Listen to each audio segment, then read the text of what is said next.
আসসালামু আলাইকুম। আশা করি সকলেই ভালো আছেন। আবারও আমরা প্রশ্ন উত্তর পর্ব নিয়ে হাজির হয়ে গেলাম। আজকে আমরা কোরআন শরীফ সম্পর্কে আরো 10টি প্রশ্ন করব এবং সেইগুলোর প্রশ্নের উত্তর দিবে আমাদের শিক্ষার্থীরা। সুতরাং কথা না বাড়িয়ে আমরা প্রশ্ন উত্তর পর্বের মধ্যে চলে যাই। আল কোরআনের 5টি নাম কি কি?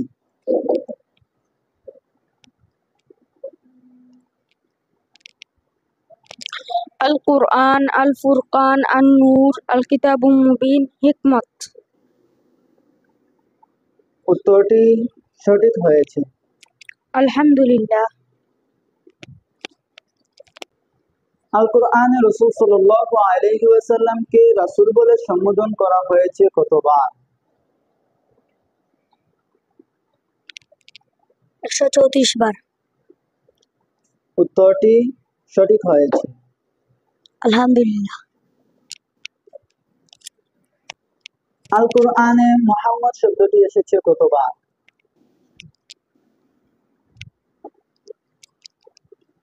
4 বার।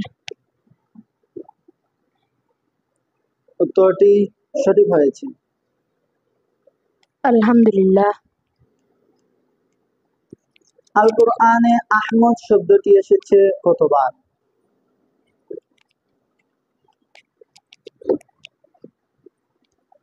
1 বার।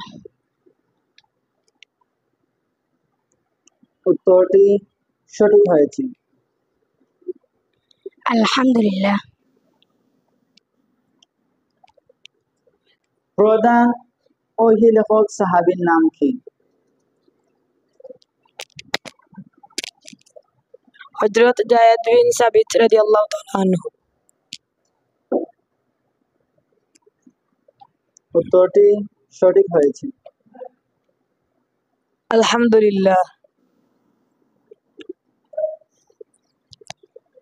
কার খেলাফতকালে পূর্ণ কোরআন শরীফের 8টি কপি করা হয়?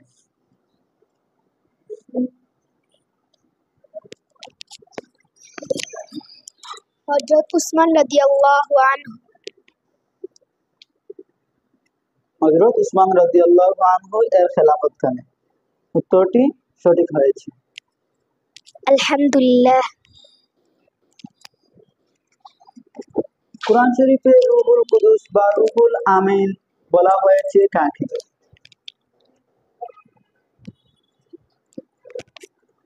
হযরত জিবরাইল আসলামকে।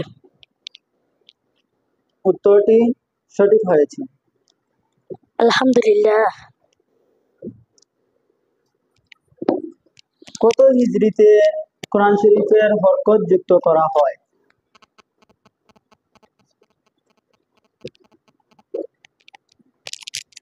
75 হিজরিতে। উত্তরটি সঠিক হয়েছে। আলহামদুলিল্লাহ।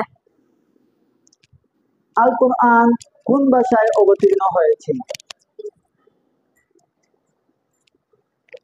আরবি ভাষায়। উত্তরটি সঠিক হয়েছে। আলহামদুলিল্লাহ। কীট পতঙ্গের নামে আল কোরআনে কোন 3টি সূরার নামকরণ করা হয়েছে?